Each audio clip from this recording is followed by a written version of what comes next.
जय श्री राम। व्यापार, नौकरी और हमारे कर्मों के कारक ग्रह शनि होने जा रहे हैं अस्त।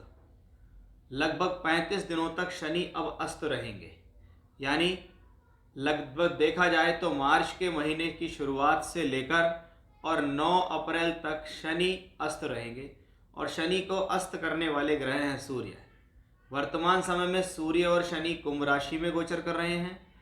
फिर सूर्य राशि परिवर्तन करेंगे, वो मीन में चले जाएंगे और 29 मार्च को शनि कुंभ मीन राशि में पहुंच जाएंगे। यानी शनि को 2 बार सूर्य द्वारा अस्त होना पड़ेगा, कुंभ राशि में भी और मीन राशि में भी। अगर देखा जाए तो 29 मार्च से 9 अप्रैल तक शनि मीन राशि में भी अस्त रहेंगे।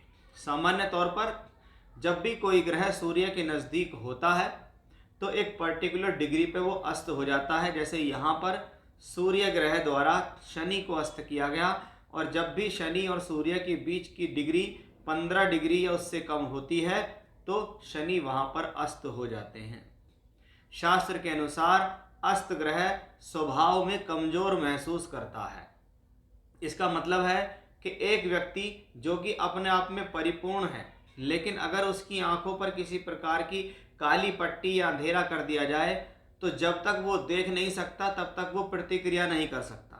यानी वो करना बहुत कुछ चाहता है, करने में सक्षम भी है, लेकिन वो कमबख्त है।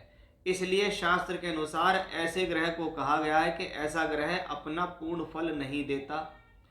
अस्त ग्रह से संबंधित गोचर हो या दशा हो, वह अतिरिक्त व्यक्ति से वर्क कराता है, जिसको हम कहते हैं एक्स्ट्रा एफर्ट्स कराने वाला प्लेनेट, ज़रूरत से ज़्यादा मेहनत कराने वाला प्लेनेट कहा जाता है। ऐसी स्थिति में यह भी है कि जब तक आप उस ग्रह से संबंधित पूजा पाठ दान नहीं करेंगे तब तक वो ग्रह आपको पूर्ण तरीके से अच्छे फल नहीं देगा। अब शनि ग्रह को देखें तो टेक्निकल वर्क, मैकेनिकल वर्क्स, भूमि से संबंधित वर्क्स, लेबर क्लास, ज़मीन से निकलने वाली चीज़ें, ऑयल, फूल, खनिज पदार्थ, फ्रूट्स, वेजिटेबल्स, प्लेन लैंड, ये सब कुछ शनि के कारकत्व हैं।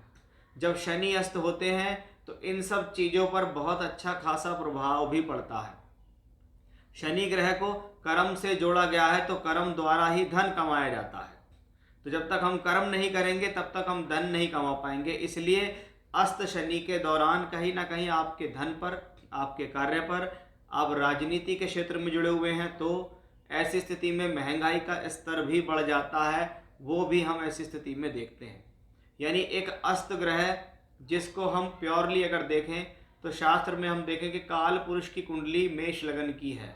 उस मेष लगन के लिए शनि कर्म और लाभ दोनों के स्वामी हैं। अब ऐसा ही एक प्लेनेट अगर सूर्य द्वारा अस्त हो जाए तो ये आपकी प्रोफेशनल लाइफ पर असर तो डालेगा, इसमें कोई भी संदेह नहीं।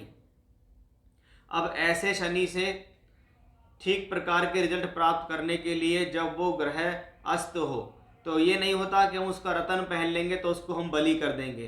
रतन पहनने से वो बलि नहीं होगा, पूजा पाठ आराधना से बलि होगा। ऐसी स्थिति में भगवान कृष्ण की स्तुति करना आपके लिए सबसे शुभ होता है। जैसे ओम कृष्णाय वासुदेवाय हरिये परमात्मने प्रणतः कलेशनाशाय गोविंदाय नमो नमः, इस मंत्र का जाप कर सकते हैं। शाम के समय सूर्यास्त के बाद शनि के बीज मंत्र ओम शम शनश्चराय नमः या पौराणिक मंत्र ओम शन्नो देवी रवष्टया आपो भवन्तु पीतये शन्योरभिस्रवन्तु नः ओम शम शनिश्चराय नमः, ऐसा भी कर सकते हैं। रोजाना या प्रत्येक शनिवार की शाम को सुंदरकांड का पाठ करना भी आपके लिए बहुत उचित होगा।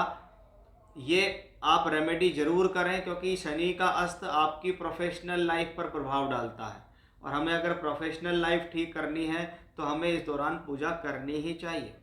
आइए अब देखते हैं कि आपकी राशि पर इसका क्या प्रभाव होने वाला है। अगर वीडियो की डिटेल्स आपको समझ में आ रही हैं, चैनल आपको ठीक लग रहा है, वीडियो आपको पसंद आ रही है तो लाइक कीजिए, चैनल को सब्सक्राइब करना ना भूलें।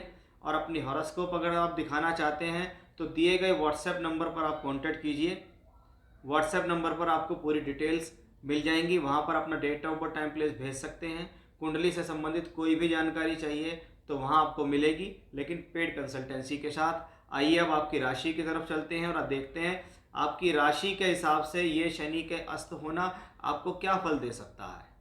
अब बात करते हैं कि वृश्चिक राशि के जातकों पर इसका क्या प्रभाव होगा। सबसे पहली और बेहतर बात क्या है कि भाई शनि की ढैया का एक तो ऑलमोस्ट अंत होने वाला है 29 मार्च को, और अंत होते होते वो जो ग्रह जो शनि की ढैया देते हैं यानी शनि, वो अस्त हो गए। यानी आप ये मान सकते हैं कि शनि की ढैया से संबंधित नकारात्मक फल आपके जीवन से ऑलमोस्ट मार्च की शुरुआत से ही खत्म होते दिखाई दे रहे हैं। इस कॉम्बिनेशन को हम कहेंगे कि भाई शनि की ढैया में एक बहुत बड़ा आराम, जो शनि की ढैया एक तरीके से मार्च के बाद खत्म होनी थी, उसको आप ये मान सकते हैं कि मार्च की शुरुआत से ही खत्म होगी कि वो प्लेनेट अस्त हो गया। और अस्त प्लेनेट हमेशा से अपना पूर्ण फल नहीं दे पाता। अगर वो अशुभ है तो अशुभताओं में कमी कर देगा, और अगर वो शुभ है तो शुभता में कमी कर देगा। यहाँ पर शनि अशुभ है और शनि की ढैया भी देते हैं, इसलिए शनि की अशुभता में कमी लाते हैं। शनि की ढैया चलते हुए उसके प्रभाव जो नेगेटिव मिल रहे हैं वो बंद हो जाते हैं। अब सूर्य ग्रह है जो चौथे घर में शनि के साथ बैठे हुए हैं, तो हम क्या कहेंगे, ये सूर्य शनि की एक युति है जो कि चौथे घर और 10वें घर से बनती है। तो दो केंद्र के स्वामी आपस में हैं और दोनों ग्रह आपके दशम भाव को देखते हैं।